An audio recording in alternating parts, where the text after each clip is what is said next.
Kep à tous, bien-aimés frères et sœurs. Les terroristes de Paul Kagame ont frappé, et ils ont frappé fort.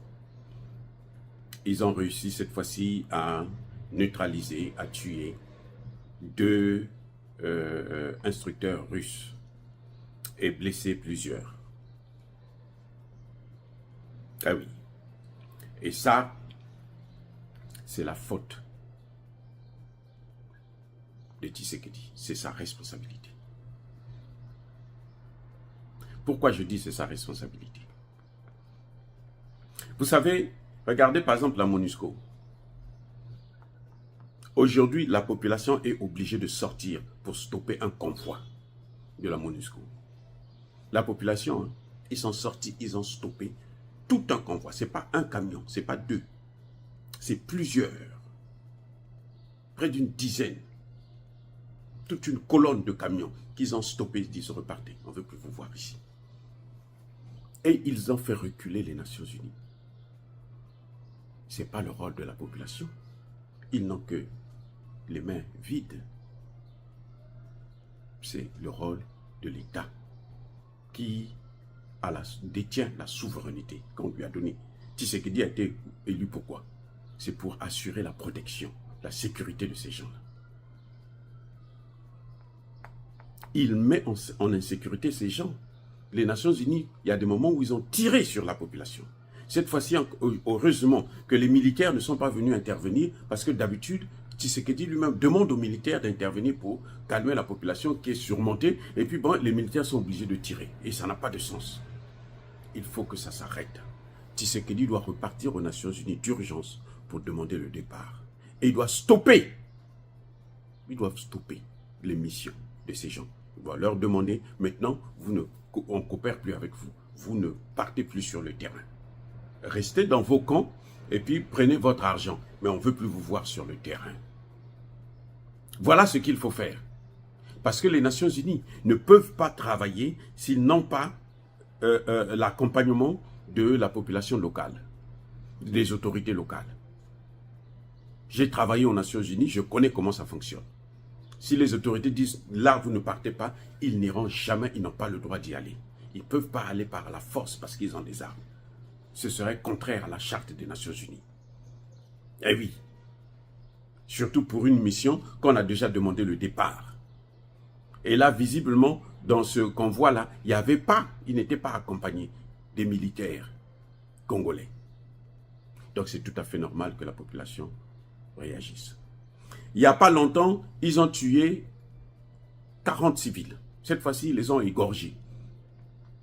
Sans rentrer dans un visage, ils ont égorgé 40 la semaine dernière. Là. Tout ça, c'est la responsabilité de Tshisekedi. Parce que nous demandons des accords clairs avec la Russie. Et ça suppose que les accords avec la France, la Roumanie et autres, là, ces accords-là sont caducs. Parce qu'ils étaient là pendant 30 ans, ils n'ont rien fait. Maintenant, laissez les autres qui sont venus faire leur travail. Et on a déjà vu un certain nombre de résultats, l'avancée. L'armée congolaise est maintenant plus prompte à reprendre du terrain. Elle est en train de monter en puissance. Mais il faut que Tshisekedi clarifie bien sa position. Où ils veulent travailler, ils veulent le multipartenariat à la con, qui entraînera des conflits comme ça, ou il veut un partenaire qui le laisse expérimenter ce qu'il sait faire.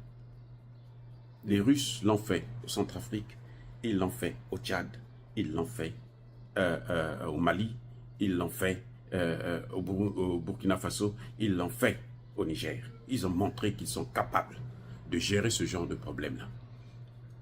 Mais il faut qu'ils aient un mandat clair. Si le mandat est flou pour eux, vous allez voir que ça va être comme ça. Et c'est la population qui va encore souffrir. Il ne suffit pas de dire, moi je vais aller en Russie pour que les gens, nous avons tous soutenu cette thèse, cette idée. C'est très bien. Mais maintenant, on va signer des accords pour renforcer justement la présence et l'équipement de l'armée congolaise et la formation. C'est ça que nous voulons. Nous voulons la formation. les Français et les Belges, les Américains et les Allemands, les Anglais et les autres ont eu 60 ans pour former l'armée congolaise. Ce qu'ils ont fait là, c'est ce que nous voyons là, le résultat. Cette incapacité à vaincre un petit pays comme le Rwanda. Voilà la formation qu'ils ont donnée à vos gars. Alors, on continue avec ce genre de cinéma, jouer encore avec la vie des gens. Non. Donc, M. Tshisekedi, vous devrez très rapidement prendre vos responsabilités. 1. Pour faire pression sur les Nations Unies, la MONUSCO, pour qu'ils puissent partir. C'est ce que demande la population. 2. Pour signer des accords clairs avec la Russie. Je vous rappelle encore, M. Tshisekedi, que la bombe atomique qu'on a utilisée à Nagasaki et à Hiroshima, on a utilisé l'uranium du Congo. Les Congolais sont de ce fait responsables.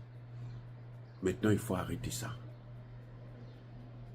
Que les matières premières du Congo puissent servir à faire du mal à d'autres, au monde entier. Il faut arrêter ça. Les matières du Congo, là, les matières premières, les mines du Congo, servent à donner aux Congolais une meilleure vie.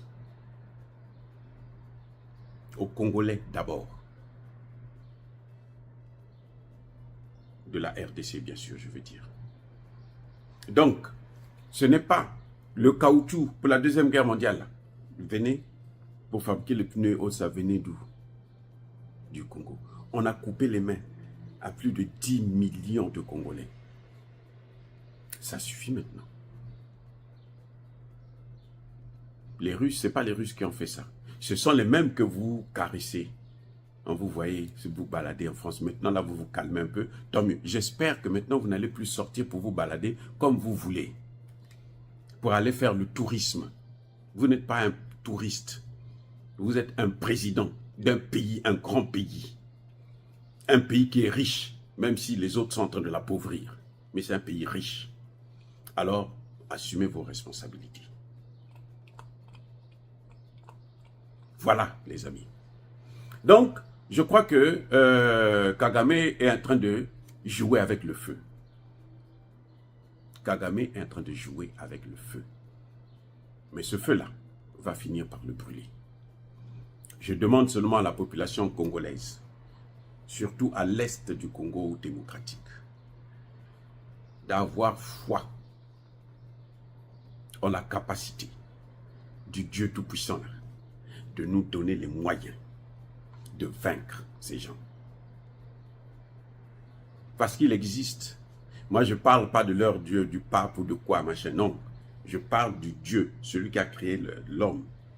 Pas celui qu'on nous a décrit dans des livres dits saints, qui nous a pris en esclavage, qui nous a condamnés, qui nous a... Non, je ne parle pas de celui-là.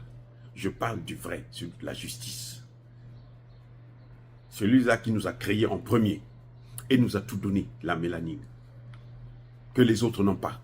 Personne d'autre n'a ça, la mélanine. C'est une puissance, c'est une force. Ce Dieu-là, il ne nous abandonnera pas. Il ne pourra pas laisser que l'homme puisse détruire ce que lui, il a créé. Non, ce n'est pas possible. Ils font tout ce qu'ils peuvent, mais... Donc la population n'a pas à se décourager, mais continuer à soutenir nos patriotes Wazalendo et aussi l'armée congolaise. Pas les complices qui sont dans l'armée congolaise, l'armée congolaise. Parce que nous avons des Congolais sérieux dans cette armée qui font un travail aussi sérieux et que nous soutenons, nous saluons. Dire cela, c'est inciter à la haine ou à la violence, non. Il y a la colère véritable. De plus, bien mes frères et sœurs soient bénis, abondamment bénis par le Dieu de Kémy et par nos ancêtres. Et que tous ceux qui persécutent le continent africain, le déstabilisent, qu'ils soient noirs, blancs, chinois, arabes, juifs, indiens ou qui qu'ils soient punis, maudits, foudroyés, neutralisés, écrasés, effacés par le Dieu de Kémy et par nos ancêtres. Vive l'Afrique éternelle, je dis et j'assume.